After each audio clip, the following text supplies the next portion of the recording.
Do you ever feel like your partner promises to change, but a few weeks later you're back to the same frustrating patterns? Maybe they vow to help more around the house, communicate better, or to be more present, but before long, old habits creep back in. If you've ever wondered why do we keep having the same arguments, then this episode is for you. Welcome to the Love Conscious Relationship Podcast, where our host gives her expert advice about relationships, communication, connection, and intimacy as she explores ideas about how to share, respect, and validate your partner with one loving experience at a time. Now let's welcome our host, therapist and relationship expert, Jessica Myers-Adams. Have you ever wondered why your partner just keeps going back to the way they used to be? No. Have you ever felt like your partner makes an effort to change? Maybe they promise to be more present, do more things around the house, be more responsible or communicative, but after a few days or weeks, they slip back into the same old habits. If you've ever thought, why does my partner keep backsliding? Why do we keep having the same arguments? Then you need to hear this episode. Hey there, welcome to the Love Conscious Relationship Podcast. My name is Jessica Myers-Adams. I'm a relationship visionary. I just got so excited there to start talking that I almost forgot to introduce myself. This episode is really for you if you're wondering why your partner's change never lasts. I'm really excited to talk about this because I see a lot of my clients and a lot of the people that I talk to about relationships doing what I call the Sisyphus workout. I talked about that last week. It's the never-ending process of trying to push your partner to change only for everything to roll back downhill. You know, Sisyphus is the figure who's punished by, forever pushing a boulder up the rock and it just keeps sliding back down. And that's how we are in our relationships when we don't know how to create effective change. And we're talking about a specific kind of change today that I think is going to help you because this is the change that most of you want. You don't want just a behavior change. You don't want your partner just to do something very simple. That's what a behavior change is. And I'm going to share with that in a minute. But the cycle, that feeling that you're always trying but never arriving, happens for a reason. And if you don't understand this reason, you will keep repeating the same fights, the same frustrations, and the same disconnect. We recycle the same problem over and over again. So today, we're diving into why lasting change in a relationship isn't about making a different choice. It's about growing in a way that's going to rewire how you and your partner interact. And I'm going to break this all down with some real clear examples. So let's get into the first part of this. So the first part is the difference between the behavior and the developmental change. Now, most of us assume that if someone wants to change, then they just will, right? If they love you, if they care, they should just do the thing that you ask them to do, right? Simple. Well, yes and no. There are changes that are that simple when they don't require a deep emotional rewiring. We call this behavioral change, a quick fix that's easy as deciding to make a different choice. I'll give you an example. I think I have this later on in my notes, but when I first started dating my partner, I didn't wear a seatbelt and I had no real thoughts about that. Now this was, more than 15 years ago, and I'm sure that it was still as illegal as it is today, but it was a behavior change that I just adapted to. I don't know if I would have adapted to my new car because it just dings. I think what I used to do with cars like that is I would just plug it in or click it in and then not wear it, which is ridiculous. But that is a behavior change. Another behavior change, I think I have an example like this, is if your partner says, could you please not put water on the dishes in the sink? Like, don't leave water in the bowls. That might be a behavior change that we can do kind of easy because we didn't really know much about it or why we were doing it. Behavior change is something that's, pretty easy. Boom, problem solved. Maybe they weren't in the habit of saying thank you before when you did something nice and they requested that. And so they started to do it. They decided that if you liked it, they would say thank you. Now, I'm not saying that that specific one is a behavior change, but sometimes it can be. Again, the thing that I would that makes the distinction here is that a behavior change doesn't require the deep emotional work. And I get into this in a little bit, but it's not just deep emotional work from one of you, it's actually the system. Some of the things that we do when we ask for change are really, really important. Once the person realizes that it's important to you and it's simple enough, they may be able to do it right away with minimal effort. Okay, hope that's making sense. And I'll take a sip of coffee here. The other one that's a little bit harder, or let me say a lot harder, the harder change, the ones that don't stick. Now, these are the ones that seem like it should be simple. Maybe before you listen to this, and hopefully this is making sense that it's not that simple, but they never seem to last. And we scratch our head and wonder, why can't they just do it? Or they don't care, they're not listening. I just want my partner to take more responsibility around the house. They can do it, they step up for a few days, but they go back to the way that it was before, leaving everything to me. Now, just because they can do it easily for a little bit of time doesn't make it a behavior change. It makes it something that they can do for a period of time without much rewiring. So at first glance, this seems like a behavior change, just do the right thing. But if they keep backsliding, and this tells you it's not just about remembering to do a task.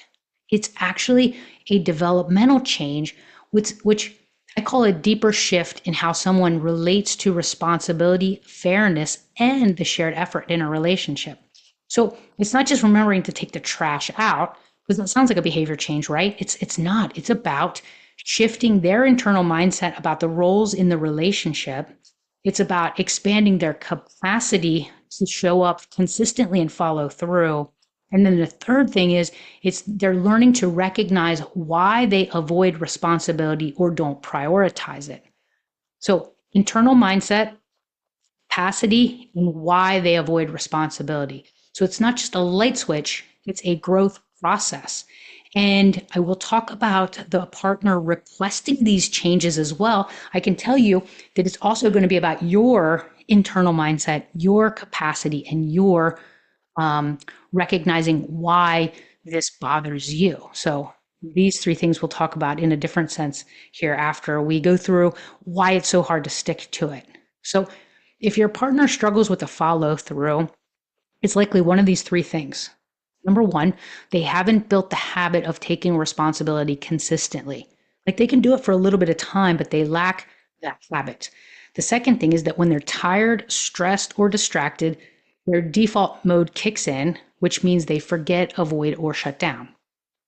The third thing is they believe they're not fully responsible the way that you do.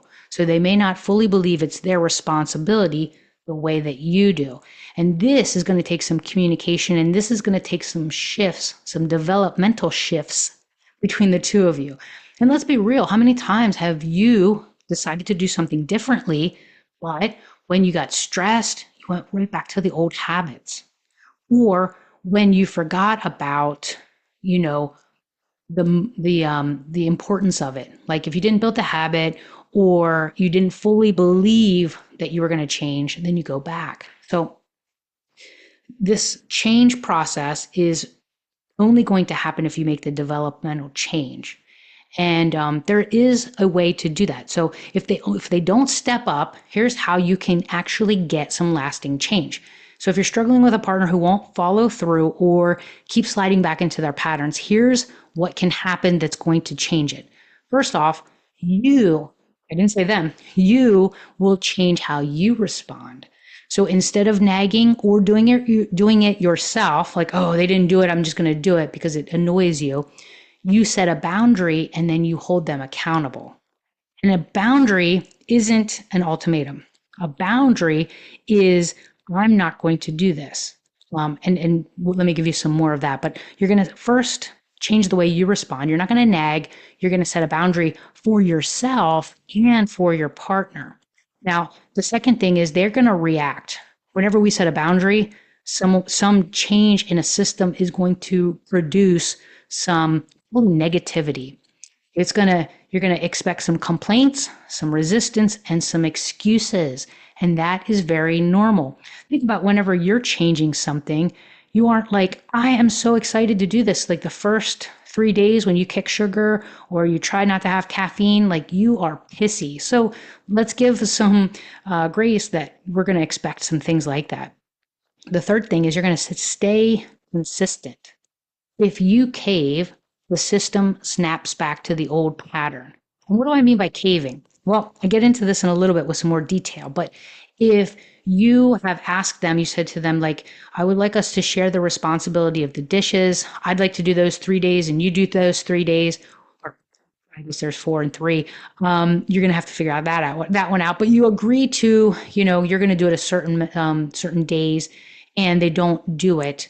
Then if you cave and do that, or you cave and nag, or you cave and become passive aggressive, that is not going to move the needle where you want it to be. So you got to stay consistent. The fourth thing is they're gonna start to adjust over time. They will recognize that things have shifted and they will adapt. Now, I'm going to get into some more detail on each of these, but I want to give you the big picture, because I can hear a lot of people saying that they've tried this. And I'm going to give you some specifics and see if you really have tried, or if your boundary was, if you had holes in your boundary, maybe. The fifth thing then is that a new pattern is going to form eventually, because the system evolves. And what we know is that when we change one thing in a system between two people, then the other person is going to change in a different way. I can hear you saying, well, what if they never change? Well, here's something important. This process works best when your partner values the relationship enough to adjust. Even if they don't explicitly agree to change, this can work. I think this is how powerful this is. This is important to know, that it does, of course, work best when the partner has said they want to, but you could even start to work on changing with somebody else if they don't even know you're trying. Now, if your partner cares about fairness and connection, they will feel the shift and eventually step up. But if they have zero interest in changing, if your theory is right about them and they have zero interest in changing, they don't care how their inaction affects you, or they just don't think they should contribute, then this boundary that you create will reveal that. And I think then I'm happy to talk to you about your decision to make. But I want to be clear that I don't think a lot of people who say they have set up the boundary have done it correctly. So I want to give you a little bit more specifics on how you do that.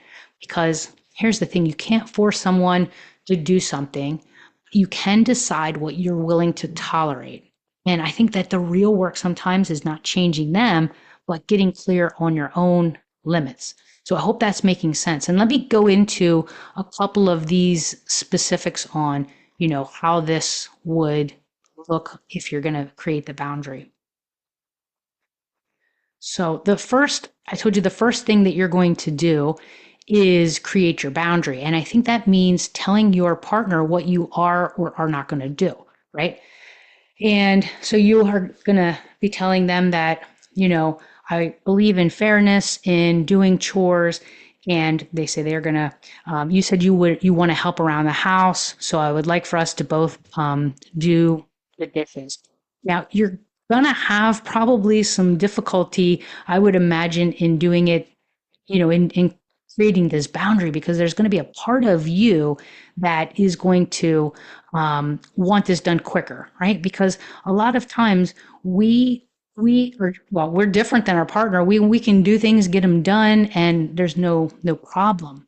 But they're not the same as we are. So we've set this boundary, and they're supposed to do the dishes on Tuesday, and it's Tuesday evening, and they haven't done them.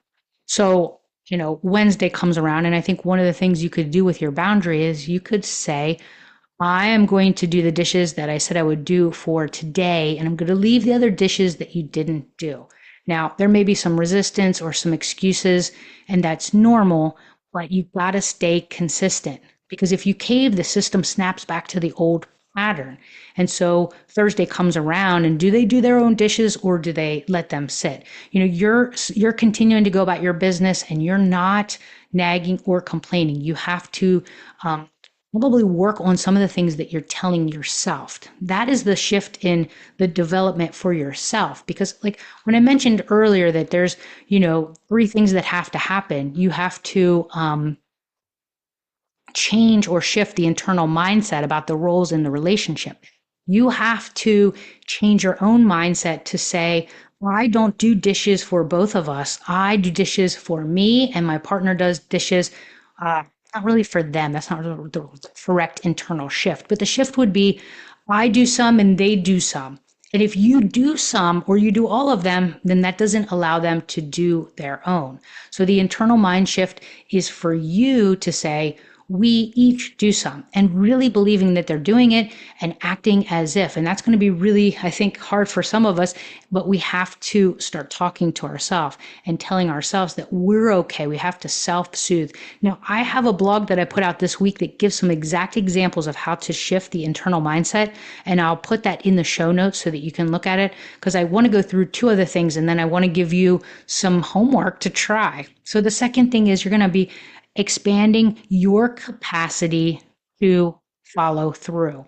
Now, as we're wanting our partner to show up and expand their capacity, it means we also have to expand. So if we are an over-functioning partner, I'm just using this example with dishes to create like a line through. If you are the one who is, over-functioning, then you're going to have to expand your capacity to function less, or to allow them to do it. So instead of, you're not expanding your capacity to do more, you're expanding your capacity to do less and rest more. For a person who's always on the move, resting is going to be challenging, and we may not have a lot of capacity to allow. So we have to, allow ourselves to expand. I'll give you an example. One of my good friends, she said she listens to the podcast. She talked to me about this one time, and she said that she would go into her kid's room and see things, and she would always pick it up. And for her, building her capacity to stick to her boundary was that she wouldn't pick up these things. And that sounded pretty easy to some people, but I get it. It's very hard to change a behavior that needs this developmental shift, right? So the third thing then is to recognize why we avoid the thing that we are doing. So why do we avoid resting? Why do we avoid allowing someone else to do it? So if you're an over-functioning partner, you may be avoiding the uncomfortability with things not getting done. And so it's going to grow you actually this is a growth process for you as a person too. And so as you're thinking about your partner changing, I hope that this zooming in on your change process makes you understand this isn't a light switch change. Because if you have a hard time with having things be undone, then it's not going to be a light switch for you just to leave things undone. So I hope this is making sense. I want you to, figure out how to build the habit, how to distract yourself from the default mode when it comes up, and how to fully believe in the new way of being that you are trying to do. So check out the blog that gives some more details on this and kind of walks you through so that you have like a cheat sheet. And my challenge for you this week is to identify the thing that keeps getting recycled in your relationship and try to figure out what is it that you're going to need to have a boundary around.